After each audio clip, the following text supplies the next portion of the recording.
Hai, jumpa kembali dengan saya Ike Farida dalam Indonesia Law Study. Mari 7 menit bersama saya kita belajar hukum Indonesia.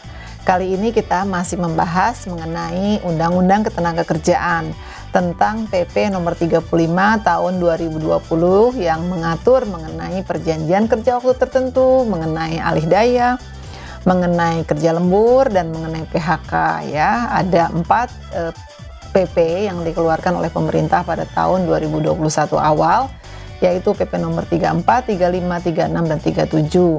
Ini adalah delegasi ataupun pelaksanaan aturan pelaksana dari Undang-Undang Cipta Kerja, yaitu Undang-Undang nomor 11 tahun 2020. Meskipun setelah ada putusan Mahkamah Konstitusi yang menyatakan bahwa pemerintah diberikan waktu untuk memperbaiki pembuatan dari Undang-Undang Cipta Kerja ini, tapi hal tersebut tidak menjadikan Undang-Undang Cipta Kerja pada saat ini tidak berlaku, tapi Undang-Undang Cipta Kerja tetap berlaku ya. Untuk kali ini saya ingin membahas mengenai kasus-kasus yang banyak terjadi di PHI maupun di Disnaker ya, terkait dengan PKWT maupun dengan outsourcing ya. Langsung kepada pembahasan kasus pertama. Kasus pertama ini adalah kasus mengenai seorang pekerja yang bekerja di satu perusahaan, katakanlah perusahaan PT ABC, seperti itu. Dia bekerja di sana dari mulai sebelum Undang-Undang Cipta Kerja dilahirkan atau disahkan ya. Dia kerja sebagai pekerja PKWT, sudah melewati masa kontrak pertama, kemudian masa kontrak kedua, dan kemudian ketika dia ingin diangkat menjadi pekerja tetap, ternyata hasil tes tidak bagus sehingga akhirnya dia selesai tidak bekerja lagi di perusahaan tersebut. Nah, setelah itu pekerja ini, katakanlah Bapak Badi, kemudian kerja di perusahaan lain. Kerja di perusahaan lain, di PT X, kemudian kerja lagi di PT Y, kemudian kerja lagi di PT N, dan seterusnya sampai ada 4 perusahaan yang dia bekerja di perusahaan-perusahaan tersebut. Nah, namun kemudian rupanya Badi suka kepada PT ABC karena PT ABC mungkin tunjangan maupun gajinya cukup bagus, sehingga kemudian dia ikut lagi partisipasi untuk menjadi pekerja di perusahaan tersebut pada tahun 2019 misalnya. Kemudian Badi bekerja di sana selama 1 tahun. Pada tahun berikutnya, pada tahun 2021, setelah ada jenjang, ada gap waktu 1 tahun, Badi melamar kembali di PT ABC dan kembali Badi menjadi pekerja PKWT.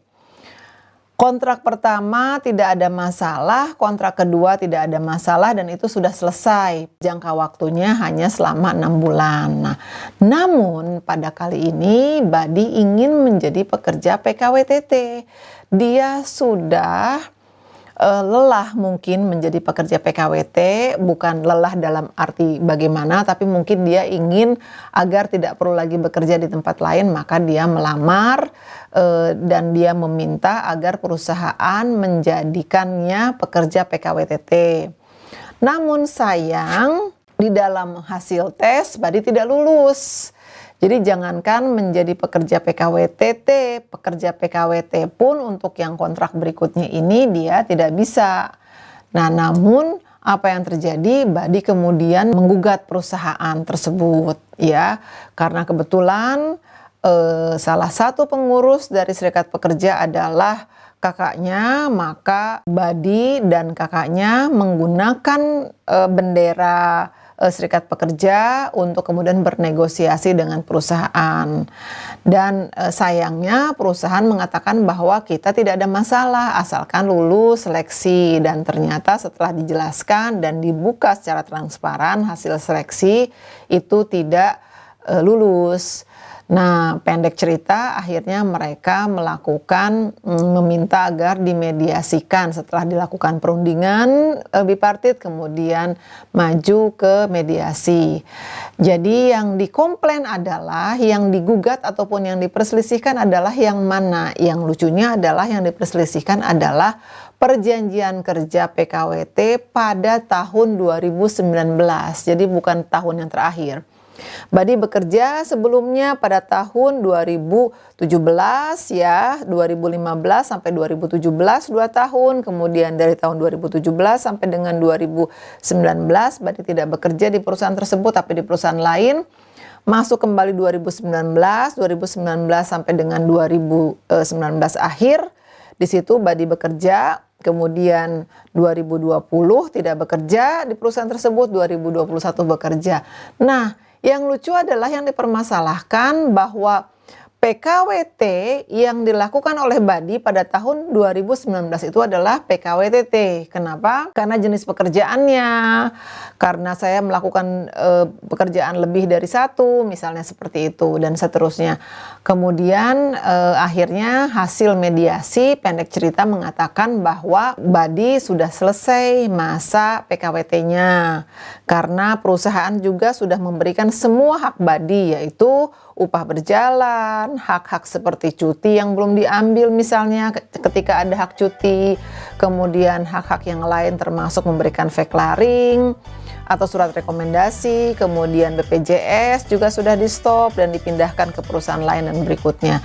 Nah, pertanyaannya adalah apakah hal ini bisa menang di PHI? Ya, kalau kita melihat dari sisi dari Undang-Undang Ketenagakerjaan, dari hukum yang sekarang berlaku, klaim yang disampaikan adalah saya direkrut atau re-employ, dipekerjakan kembali berulang-ulang sehingga saya adalah pekerja PKWTT. Nah, hal ini yang dimaksud dengan ketentuan yang dipekerjakan kembali yang melebihi dari 2 kali perjanjian kerja ini adalah tidak sama dengan yang dimaksud oleh Badi. Apalagi sekarang setelah lahirnya Undang-Undang Cipta Kerja, perjanjian kerja bisa dibuat lebih dari 3 kali, lebih dari 2 kali. Sehingga kalau ditanya secara singkat apakah kasus ini akan dimenangkan oleh pekerja, jawabannya mungkin saja, tapi kemungkinannya kecil. Ya, karena ketentuan mengenai re-employ atau dipekerjakan kembali itu tidak dilarang oleh undang-undang. Apalagi adanya bukti bahwa semua hak-hak sudah diterima oleh Badi, seperti itu. Demikian kali ini dari saya dalam Indonesia Legal Study. Kita akan bertemu di kesempatan berikutnya. Tetap semangat, tetap sehat selalu. Sampai jumpa. Salam.